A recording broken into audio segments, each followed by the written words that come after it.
தேவனாகிய கர்த்தர் உங்களை ஆசீர்வதிப்பாராக. இந்த நாளில் கூட தாவீது சொன்னபடி கர்த்தர் தமது ஆலயத்தில் இருக்கிறார். ஆபக்கூக் தன்னுடைய தீர்க்க தரிசனத்திலே சொல்கிறார், கர்த்தர் தமது ஆலயத்தில் இருக்கிறார். யார் இருக்கிறார்களோ யார் இல்லையோ அதை பற்றி நமக்கு கவலை இல்லை. கர்த்தர் தேவாலயத்திலே இருக்கிறார் என்பதுதான் நம்முடைய பெருமை, மகிழ்ச்சி, ஆனந்தம், சந்தோஷம். கர்த்தர் அநேக இடங்களிலே சொல்லுகிறார், இந்த ஆலயத்திலிருந்து கூப்பிடுகிற உங்கள் சத்தத்துக்கு என் செவி திறந்து நான் அங்கிருந்து என்னுடைய கண்களை ஆலயத்துக்கு நேராக என் கண்கள் வைக்கப்பட்டிருக்கும். இங்கே செயல்படுகிற எல்லா ஜெபத்துக்கும் பதில் கொடுக்கப்படும் என்று ஆண்டவர் சொல்லுகிறார். இன்றைக்கு அநேகர் ஆலயத்தின் மகிமையை அறியாதவர்களாக இருக்கிறார்கள். என் ஜீவனுள்ள நாளெல்லாம் கர்த்தருடைய ஆலயத்தில் நான் தங்கியிருப்பதே நான் நாடுவேன் என்று சொல்லுகிறார்கள். ஆண்டவர் தாவீது சொல்லுகிறார், கர்த்தர் உங்களை ஆசீர்வதிப்பாராக. நாம் தொடர்ந்து கர்த்தருடைய சுவாபங்கள், கர்த்தருடைய நாமங்கள் எவ்வளவு பெரியது என்று படித்துக் கொண்டு வருகிறோம், தியானித்துக் கொண்டு வருகிறோம். நாம் கர்த்தர் பெரியவர் என்று முதலாவது தியானிப்போம். கர்த்தர் மிகவும் பெரியவராக இருக்கிறார் என்று நாம் தியானித்தோம். ஆகவே கர்த்தர் ஸ்தோத்திரிக்கப்பட வேண்டும், ஆராதிக்கப்பட வேண்டும், தொடரப்பட வேண்டும் என்று நாம் படித்தோம்.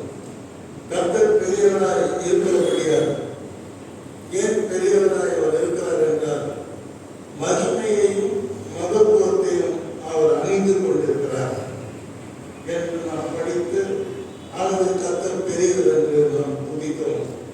மூன்றாவதாக, கர்த்தர் ஏன் பெரியவர் என்றால், அவர் மகா பலம் உள்ளவராக இருக்கிறார். கர்த்தருடைய பலத்துக்கு இணையான பலம் இந்த அண்டசரத்தில் எங்குமே கிடையாது. கர்த்தரே தேவன், வேறு தேவன் இல்லை. அவர் அறிவு அளவில்லாதது. ஆகவே கர்த்தர் பெரியவர். அவருடைய அறிவை அவருடைய படைப்பை நாம் பார்க்கலாம் என்று நாம் படித்தோம். கர்த்தர் சாலமோனிலும் பெரியவர், ஆபிரகாமிலும் பெரியவர், யோனாவிலும் பெரியவர், இந்த ஆலயத்திலும் பெரியவர் என்று ஆண்டவரே தன்னை பற்றி அவர் சுவிசேஷங்களிலே சொல்லியிருப்பதை பார்க்கலாம். அதே மாதிரி மரியாளுக்கு தேவதூதன் தரிசனமாகி, உன் கர்ப்பத்திலே இயேசு என்ற நாமத்திலே ஒரு பாலகன் பிறப்பார், ஏனெனில் இயேசு என்ற பெயர் வைக்க வேண்டும், ஏனெனில் அவர் தமது ஜனங்களில் பாவங்களிலிருந்து அவரை ரட்சிப்பார். அவர் எப்படி இருப்பார் என்றால், அந்த இயேசு பெரியவராய் இருப்பார் என்று தேவதூதன் சொன்னார். கர்த்தர் பெரியவர், இயேசு பெரியவர் என்று அங்கே சொல்லிக் கொடுத்து, அவருடைய ராஜ்யம் தான் நிலையானது, அவரே நிலையான ராஜா என்று தேவதூதன் கர்த்தரை புகழ்ந்ததை நாம் மரியாளுடைய வரலாற்றை பார்க்கிறோம். கர்த்தருக்கு ஸ்தோத்திரம். கர்த்தர் பெரியவர். நாம் அனைவரும் அவருக்கு பயப்பட வேண்டும். யாருக்கு பயப்படுறதுனாலும் பரவாயில்லை, கர்த்தருக்கு பயப்படுகிற பயம் இருந்தால் அது நம்மை காப்பாற்றும். கர்த்தருக்கு ஸ்தோத்திரம். இரண்டாவது நாம் படித்தோம், கர்த்தருடைய நாமம் பெரியது. மூன்றாவது படித்தோம், கர்த்தருடைய அன்பு பெரியது. நான்காவது படித்தோம், கர்த்தருடைய இரக்கங்கள் பெரியது. ஐந்தாவதாக படித்தோம், கர்த்தருடைய சௌந்தரியம் பெரியது, மகிமை பெரியது, அவருடைய அழகு பெரியது என்று நாம் படித்தோம். ஆறாவது, கர்த்தர் கோபம் கொள்வார். ஜனங்கள் தேவனுக்கு விரோதமாக கீழ்ப்படியாமல் அவர்கள் தேவனுடைய சித்தத்துக்கு விரோதமாக கோபம் கொண்டு கர்த்தருடைய கோபம் அவர் மேல் வரும். அந்த கோபம் சின்னதா இருக்காது. கர்த்தருக்கு கோபம் பெரியதாக இருக்கிறதாக வேதம் சொல்கிறது. ஆறாவது,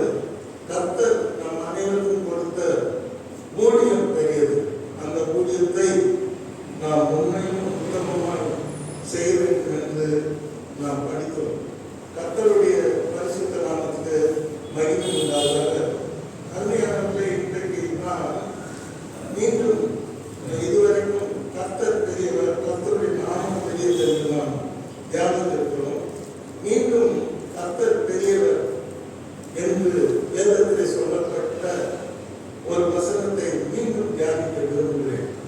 அந்நியவர்களை நாம் சிறியவர்களாக இருக்கலாம், பலனற்றவர்களாக இருக்கலாம், ஞானமற்றவர்களாக இருக்கலாம். ஆனால் நமக்குள்ளே வாழ்கின்ற அந்த ஆண்டவர், நாம் ஆராதிக்கின்ற அந்த தேவன், அவர் பெரியவராக, பராக்கிரமசாலியாக, சேனைகளின் கர்த்தராக, வானத்தும் பூமிக்கும் ஆண்டவராக அவர் இருக்கிறார் என்பதில் கொஞ்சம் கூட சந்தேகமே இல்லை.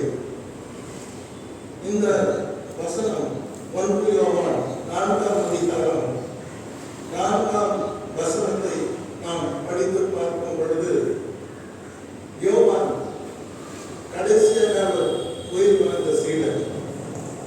அவர் கடைசி காலத்தில் ஊழியம் செய்யும் பொழுது அவரை பல்லக்கிலே தூக்கி கொண்டு செல்வார்களாம் சீடர்கள்.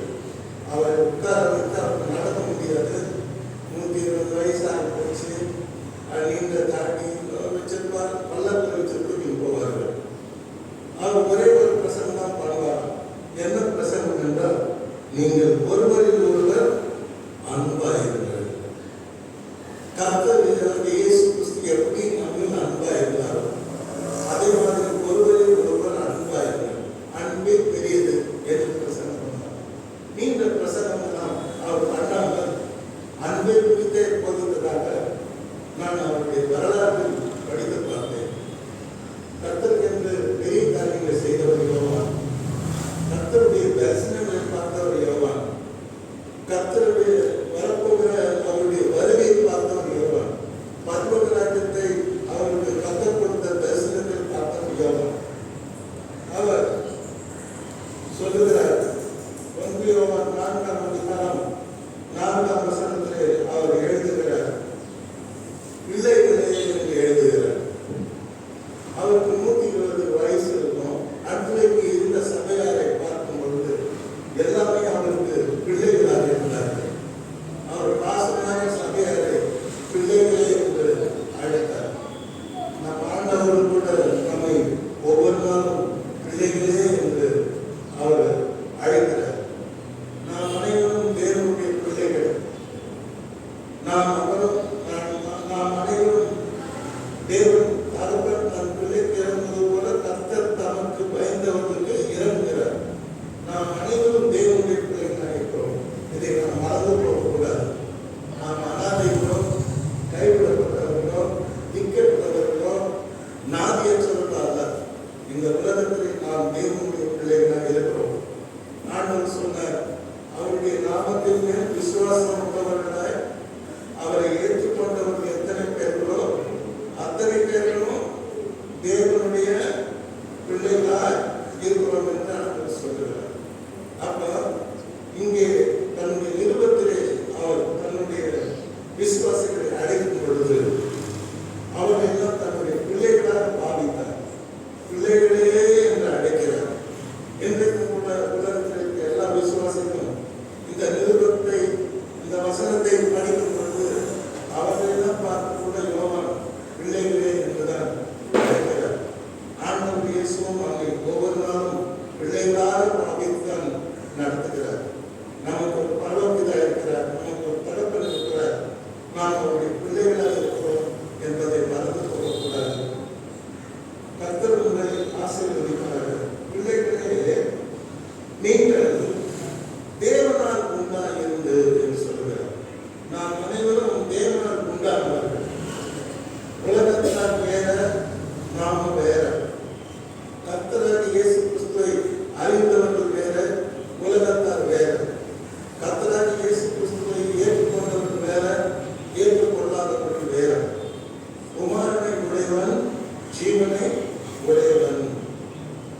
பிள்ளைகளே என்று சொன்னார். அந்த அடுத்த நிமிஷமே சொல்லுகிறார், நீங்கள் எல்லாம் தேவனால் உண்டானவர்கள். இதெல்லாம் நீங்க சர்ச்சை போட மாட்டீங்க. ஒன்று, நீங்க தேவனுடைய பிள்ளைகள், தேவனை காண வந்திருக்கிறீர்கள். இரண்டாவது, நீங்க தேவனால் உண்டானவர்கள். நாம் தேவனால் உண்டானவர்கள் என்பதை எப்பொழுதும் மறந்து போக கூடாது. கர்த்தருக்கு ஸ்தோத்திரம். நீங்கள் தேவனால் உண்டாயிருந்து அவர்களை ஜெயித்தீர்கள் என்று சொல்கிறார்.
சமுத்திரத்தின் அலைகளை குறித்துள்ளது.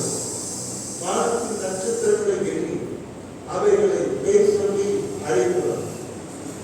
அவர் ஆலோசனையிலே ஆச்சரியமானவர், செயல்களிலே மகத்துவமானவர். செங்கடலை நன்றாய் பிரித்து தன்னுடைய ஜனங்களை அற்புதமான பாதையை நடத்தினவர். எரிகோவை தகர்த்தவர், யோர்தானை பிளந்தவர்.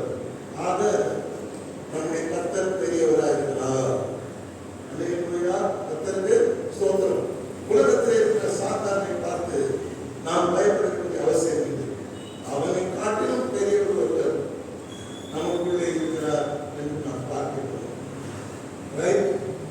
ஏன் இதெல்லாம் தன்னுடைய விசுவாசத்திற்கு சொல்லிக் கொடுத்து விசுவாசிகளை அவர் தைரியப்படுத்துகிறார், ஏன் உற்சாகப்படுத்துகிறார், ஏன் சந்தோஷப்படுத்துகிறார் என்று பார்த்தால் மேலே அதுக்கு 1, 2, 3 வசனத்துல அது பதில் இருக்கிறது.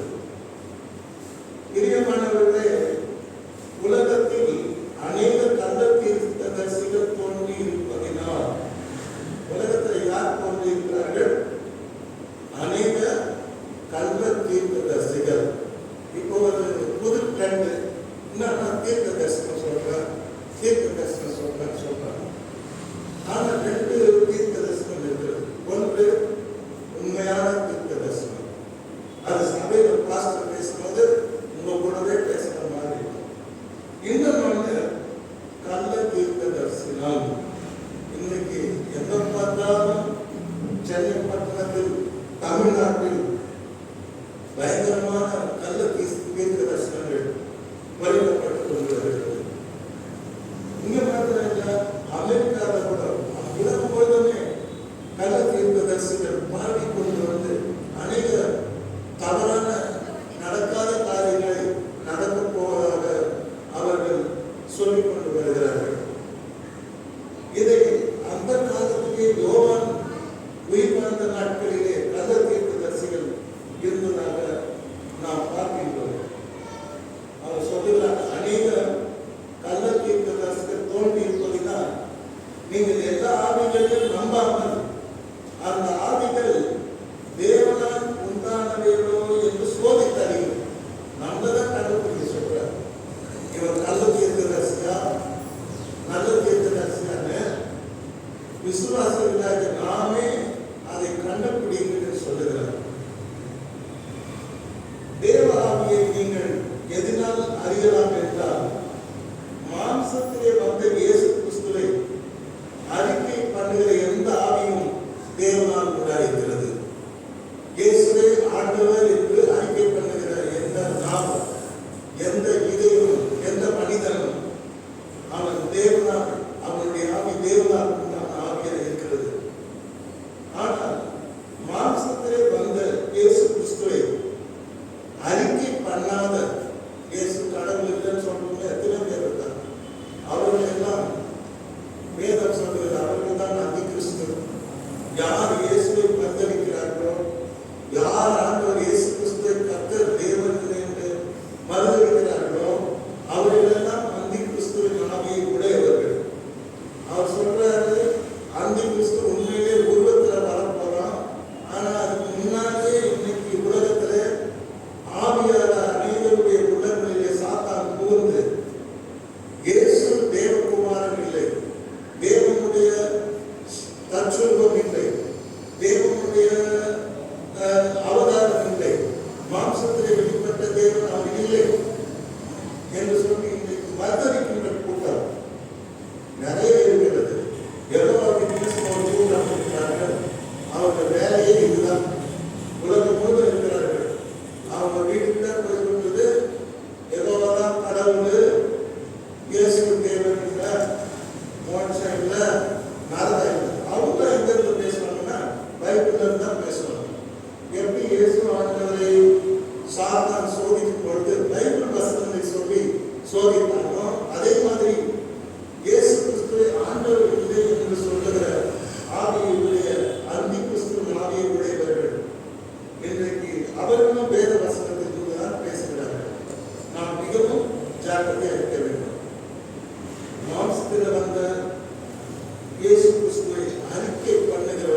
கிறிஸ்துவை தேவன் என்று அறிக்கப்பட்டாதவர்கள் அந்தி கிறிஸ்துவின் ஆவியினர் என்பதை நாம் அறிந்திருக்கின்றோமா?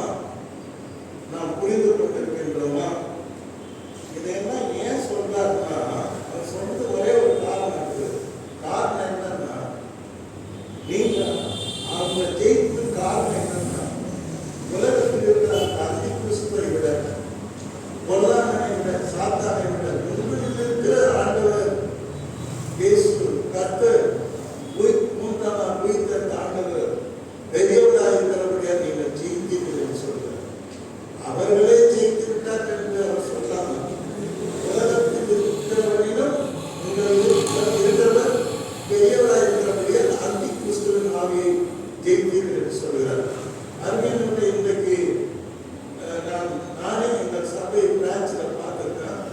இந்த இயேசு கிறிஸ்துவை தேவன் அறிக்கை பண்ணாத ஒரு கிறிஸ்தவ பேர் இருக்கிற ஒரு கூட்டம் வந்து ஒரு குடும்பத்தை இழுத்து கொண்டு சென்று விட்டார். அவர்களும் அவர் பின்னாலே போய்விட்டார். காரணம் அப்படி அவங்க போனது காரணம் என்னன்னா, உலகத்தில் இருக்கிறவர்களும் உங்களில் இருக்கிறவர் பெரியவர் நமது ஆண்டவர் இயேசுன்னு சொன்னதை அவங்க வாழ்க்கையில பார்க்க முடியல. அதனாலதான் சுலபமா ஏற்பட்டுட்டாங்க. கர்த்தர் உங்களை ஆசீர்வதிப்பாராக. இந்த இடத்துல ரெண்டு திருச்சபைக்கு எதிரான ரெண்டு காரியங்களை நான் பார்க்கிறேன். ஒன்று கள்ள தீர்க்கதரிசனம், இரண்டு அந்தி கிறிஸ்துவின் ஆவி. அந்தி கிறிஸ்துவின் ஆவினா கிறிஸ்துவை ஆண்டவர் என்று ஏற்றுக்கொள்ளாத ஒரு ஆவி. இது ரெண்டையும் குறித்து நாம் இன்னைக்கு படிக்க போகிறோம். எரேமியா தீர்க்கதரிசியின் புஸ்தகம், எரேமியா தீர்க்கதரிசியின் புஸ்தகம் 14ஆம் அதிகாரம் 14ஆம் வசனம். கர்த்தர் பேசுகிறார். யாரோடு பேசுகிறார்? எரேமியாவோடு பேசுகிறார். அப்போதெல்லாம் கர்த்தர் வந்து எரேமியாவோடு கூட முகமுகமாய் பேசுவார். அப்பொழுது எரேமியா சொல்றார், கர்த்தர் என்னை நோக்கி, கர்த்தருக்கும் எரேமியாவுக்கும் உரையாடல் நடக்கிறது.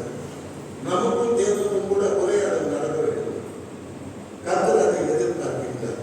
கர்த்தர் என்னை நோக்கி, தீர்க்கதரிசிகள் என் நாமத்தை கொண்டு தீர்க்க தரிசனம் சொல்லுகிறார்கள். என் பேரை வச்சுதான் தீர்க்க தரிசனம் சொல்றாங்க. நான் அவர்களை அனுப்பினதும் இல்லை. தீர்க்க தரிசனம் சொல்றாங்க, ஆனா நான் அவங்களை அனுப்பலன்றாங்க. அவர்களுக்கு நான் கற்பிப்பதும் இல்லை. நான் அதை சொல்ல அந்த வார்த்தையை நானும் சொல்லல என்றார். மூன்றாவது, அவர்களோடு கூட நான் பேசவும் இல்லை என்றார்.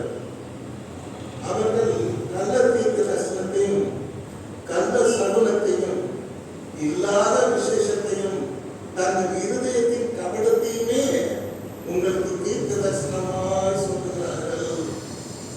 கள்ள தீர்க்க தரிசனம் என்பது ஒரு பக்கம் யோவானின் நாட்களிலே இருந்ததாக படிக்கின்றோம்.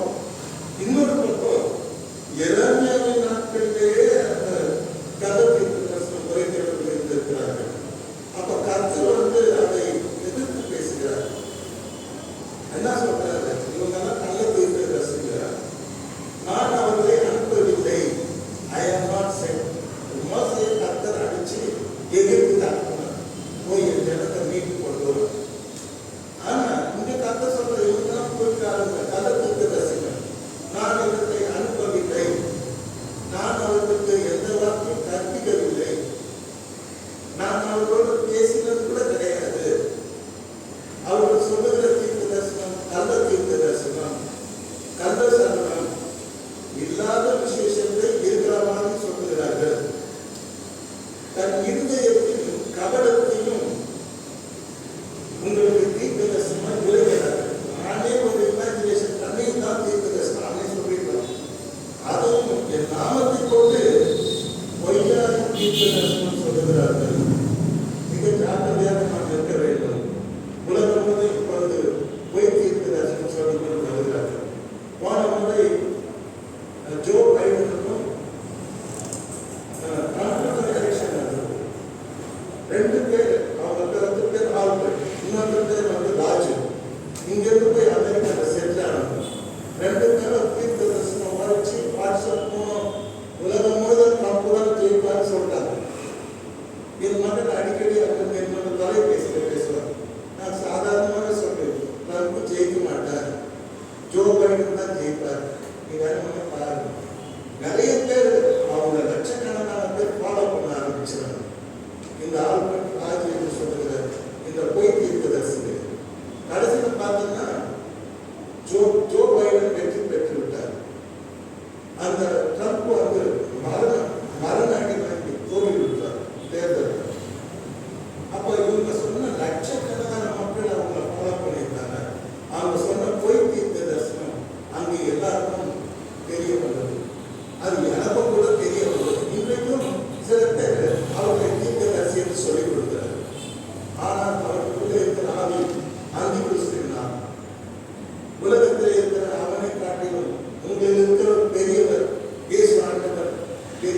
கள்ள தீர்க்கதரிசிகளுக்கு எச்சரிக்கையாயிருங்கள்.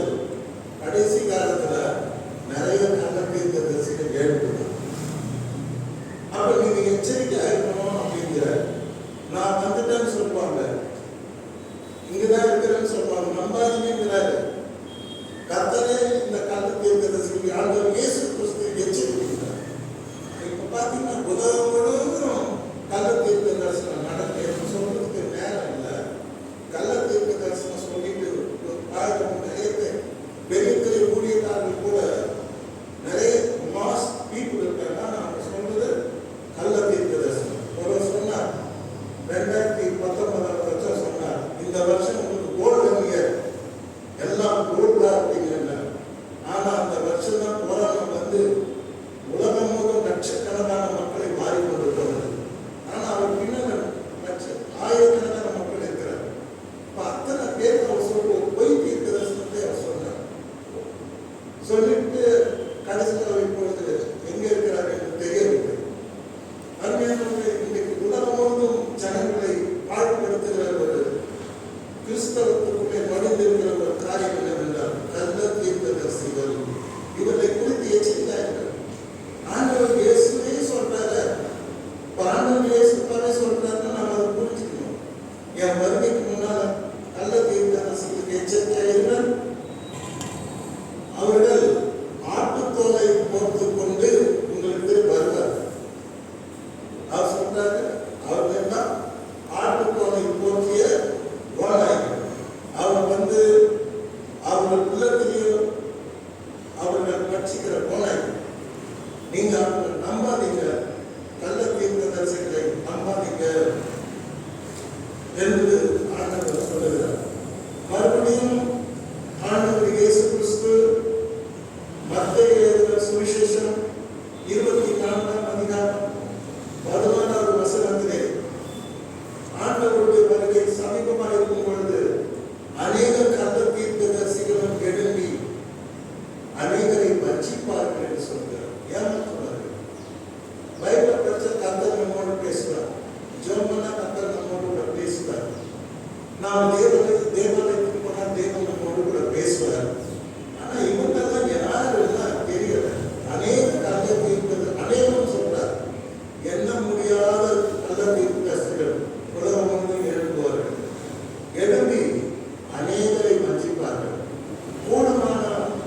கூடுமான வரைக்கும் தெரிந்து கொள்ளப்பட்டவர்களை வஞ்சிப்பார்கள். இந்த வீக் இருக்கிற பிலிவர்ஸ் நீங்க கூட பார்க்கலாம். சபையில ரொம்ப வீக்கா இருப்பாங்க. அவங்க இன்னொரு சபையை வந்து எதிராக சொல்லி அந்த சர்ச்சைக்கு தட்டி வெளியே எடுத்துட்டு போயிடும். இதை நீங்க பார்க்கலாம். அநேக கள்ள தீர்க்கதரிசிகள் எழுப்பி அநேகரை வஞ்சிப்பார். கூடுமான வரைக்கும் யாரை வஞ்சிப்பார்கள் சொல்லுங்க? தெரிந்து கொள்ளப்பட்டவர்களை, தேவனால் தெரிந்து கொள்ளப்பட்டவர்கள் வஞ்சிப்பார்கள். ஏன்னா உலகத்தில் இருக்கிற மக்கள், தேவனை அறியாத மக்கள் ஏற்கனவே சாத்தான் கண்ட்ரோல்ல இருக்காங்க. தேவனுடைய கண்ட்ரோல்ல இருக்கிற மக்களை வஞ்சிப்பார்கள் இந்த கள்ள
என் நாமத்தை கொண்டே பொய்ய தீர்க்க தரிசனம் உரைக்கிறார்கள் என்று சொல்லுகிறார்.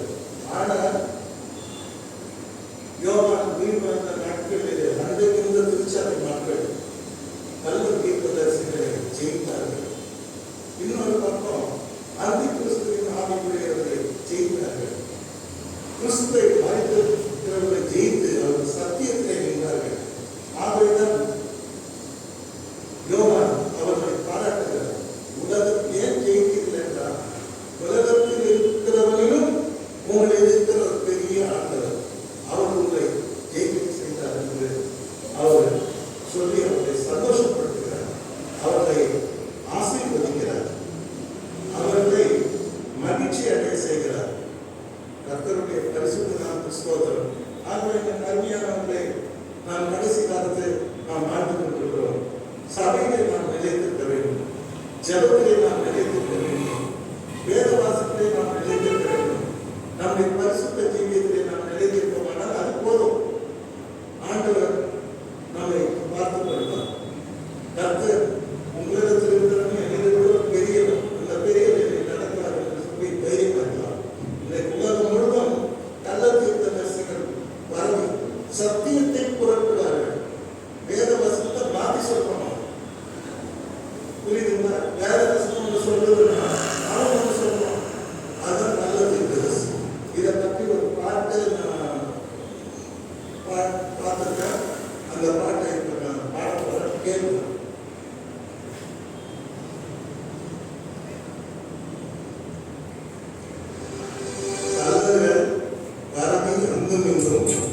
கர்த்தரின் வார்த்தையை புறக்கணிக்கிறார். கர்த்தரை வாரும் வார்த்தையை தீரும் கருத்துடன் நாம் விழித்திருப்போம் என்ற பாடல்.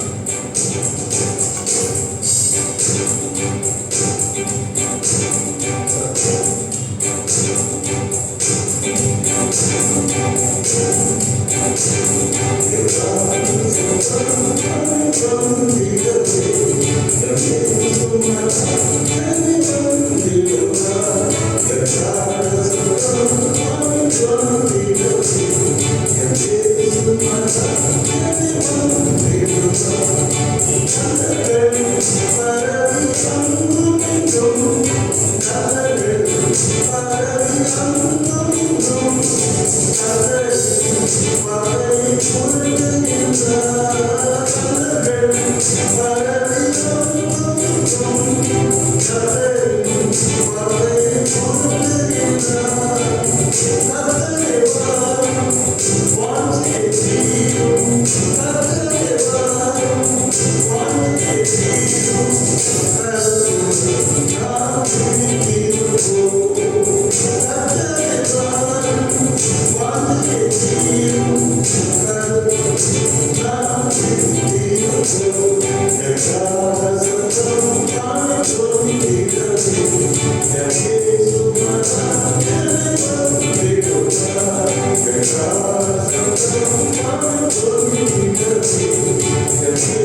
வாஞ்சிப்பார்கள்.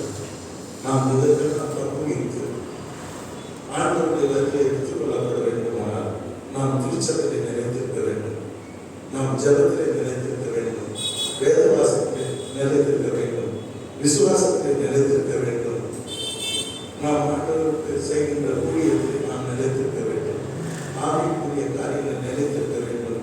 உலகத்தில் இருக்கிற அவனை விட, கொல்லாமனை விட, சாத்தானை விட நமக்குள்ளே இருக்கிற தேவன் பெரியவர் என்பதை உணர்ந்து அவர் நம்மை நடத்துவார். அவர் நமக்கு கிருபையும் நன்மையும் நம்மை பின்தொடர செய்வார் என்பதை விசுவாசித்து அவரை சேவிப்போமாக.